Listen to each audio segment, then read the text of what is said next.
In this week's video, I'm going to take you through an actual prospecting situation that we're going through right now. And I think it's going to be a great example for you to see where experienced brokers can take a prospect all the way to the end zone to score some points and to get a real customer, and show you the common hurdles where most newer brokers or rookies probably give up along the way to go chase another opportunity. Stick with us. I think you're going to really enjoy this week's video.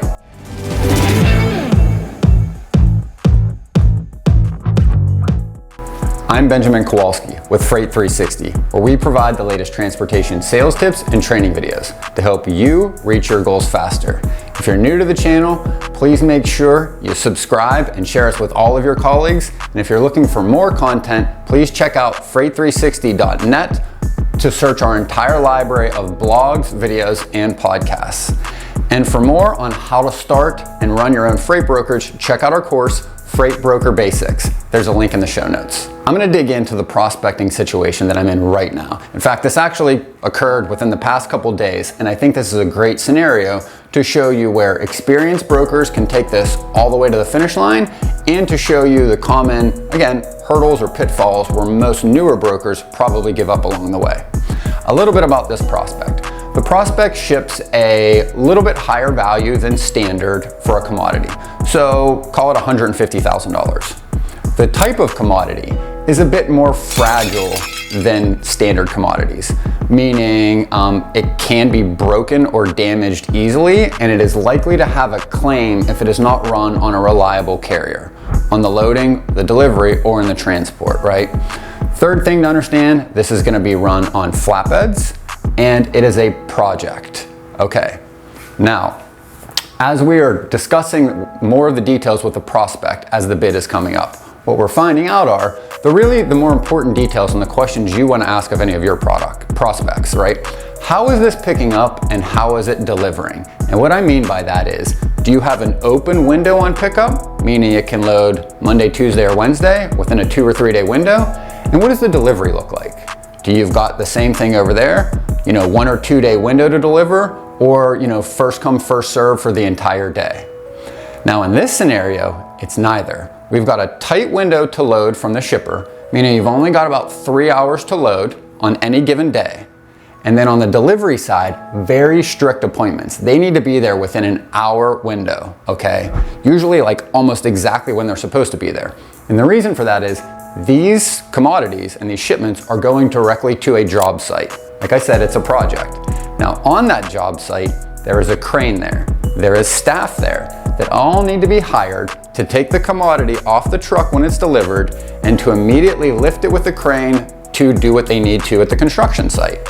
Now in that scenario, there is a huge cost to trucks being late, meaning you're gonna pay for that crane, the customer's gonna pay for the labor. Everyone on that job site that doesn't have the product they're expecting that day to install is now just an expense. They can't do the work, they might be sent home, or they might be paid to just be there all day, right? So there is a huge cost to poor service for this customer on this project. And that's really important, right? Because again, you're gonna want more reliable carriers the more service matters. And you're almost always gonna pay a little bit more than average and closer to the high end to book trucks like this. And we can get into the reasons later, but it's pretty simple. If I'm a truck and I need to be there at 10 o'clock tomorrow, I can't arrive when I get there, right? I need to be there earlier and wait for that time so that I'm not late. That's a cost to me as a truck. I need to roll that into my rate. I'm gonna be a little more expensive because of that. Okay, now where we are with this is I'm in a situation where we own assets and we also own a brokerage. This customer is specific and adamant that they do not want us to use brokered services. They only want us to use our assets. Now, in this scenario, when we've asked them what their target rates are or where they're looking to be, they said the budget is very thin on this project and they're really looking for the lowest rate they can get and still maintain the service level. So they're budget conscious, but more so service conscious, right? Now again, this is the reason they want to use assets. They want to use dedicated assets because in the past, when they've tried to use brokers, they have had different drivers showing up to load every day, which means there's different drivers delivering every load. And in that scenario, there's lots of confusion. They don't know where they're going because they've never been to the job site before. And if you've ever been to a construction site, it kind of looks like managed chaos. You don't necessarily know which side of the property you're on, where you've got to find the crane, who to talk to. So it can create issues for somebody that's just been there the first time. So again, back to this customer or prospect's preference of using assets. They don't want different broker trucks showing up every day, creating issues for their customer at the job site that then reflect badly on them. Okay, so again, we're at a place where they want us to bid, they only want us to use assets. But I know they're very budget conscious, and I also know that they are very service oriented. And the reality is, that's not really a good fit for our asset company. And the reason why is, where these loads are delivering, we'll say they're going from Reynolds, Indiana to Boston, Massachusetts. Our particular trucking company does not have customers in Boston, Massachusetts right now, which means if we send trucks from Indiana to Boston, every time we bring a truck back home, we have to find a load from the load boards. Those are gonna pay less than a contracted front haul rate. We know that. Okay, so if we need to be able to do this and their loading schedule is strict, meaning we've got to load every single day, we either need a lot of extra drivers or we need to find the ability to get them back home at a rate high enough to reduce the rate to drive out there. Because again, asset company, we've got to make a certain amount of money per day on every truck and driver. And in this scenario, if we quote this with assets, since we don't have customers in Boston shipping the other direction, we're going to be a little bit above market on what we would have to charge for it to be worth our time. Now again, this prospect really wants to work with us, with our ownership and our company. We're located right down the road, and we have a lot of the things that they're looking for: service, ethics, years in business. But the reality is their need does not really fit with the asset companies as well as a brokerage. Now, again, they are adamant. They do not want us to use brokers or our brokerage service because of what they've run into in the past, and that makes sense.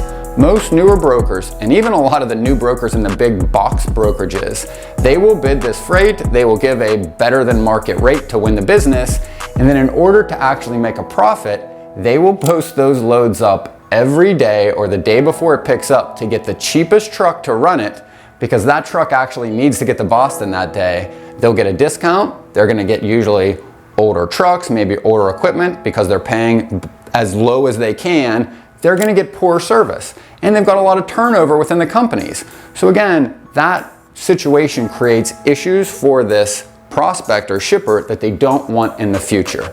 And that makes sense. So this is usually where a newer broker will just quit and walk to the next prospect. They go, I've tried, I've got trust, they're talking with me, they're sending me bids, but the reality is they just refuse to use our brokerage. They only want assets. Let's move on to a prospect that might need our services better. And again, that's probably really common at this point. Now here's what an experienced broker does and understands that is much different, that allows them to take this all the way to the finish line. Now, what I'm going to do is take a look at the situation and look at it from a bigger picture. This shipper only has the ability to really work with a handful to a dozen carriers they've worked with in the past. They're all pretty local. They're all close to where they're at in Reynolds, Indiana. So maybe they have a dozen to a dozen local carriers quoting this. They've already told me they're not looking at brokers, so they don't have brokerage rates to compare to it. And I know what they really need. High service, right, from an asset-based company with reliable drivers running these loads consistently at a fair rate, right? I can make all of those things happen as a broker, but I first need to understand how, and for you guys to understand how I'll do that. So rather than me post these loads up, when I'm actually working the bid, the different thing I'm gonna do is, I'm gonna look at the lane opposite.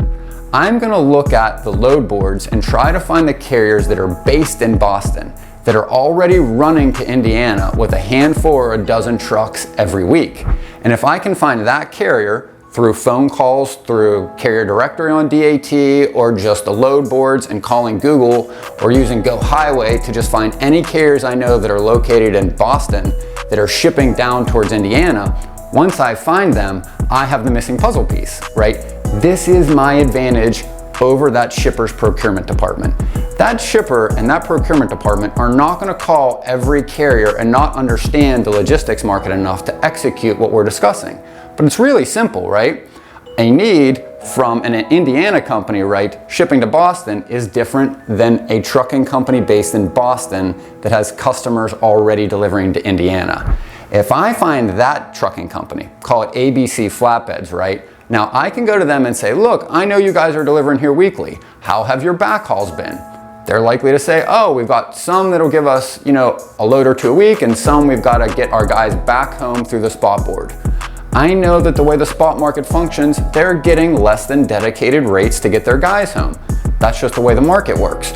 So I'm gonna offer them this project and say, look, I think I've got a great fit for you guys. We've got the other side of your lane. We can get your guys home every single week to deliver to a project up by where you're located. Give me a fair rate, maybe a little bit above spot and a little bit above what you would charge me front haul. I can make sure your guys get the same loads from the same shipper to the same receiver every single week to get them home. Now in that scenario, that carrier wins.